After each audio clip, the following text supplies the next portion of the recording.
ndauya pamberi penyu Ishe wangu, ne maoko asina chinu, ne moyo wakapfava. Ndafamba nzira dzakandikuwadza, asi nhasi ndamira pamberi penyu. Ndakatakura mitoro yakandiremera, misozi yangu yakawanda usiku, asi inzwi renyu rakandishedzera richiti, mwanangu, uya kwandiri. Handisi sina simba rangu, handisi sina nzira yangu, zvose zvandiri ndinokupai.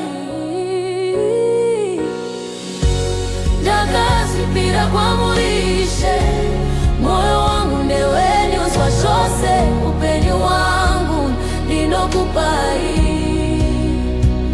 Musandirege ndichirarama ndisina imi. Ndakazvipira kwamuri Baba, handikadzokeri shure. Nditungamirirei munzira dzenyu, ndive wenyu nokuzira peri.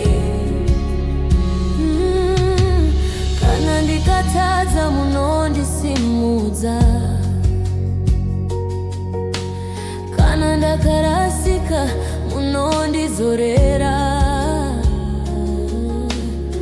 Rudo rwenyu haruna mugumo, nyasha dzenyu dzinondishamisa. Ndakatsvaga rugare munyika, asi ndakaruwana mamuri. Ndakatsvaga tariro kune vanhu, asi ndakaiwana mamuri Ishe.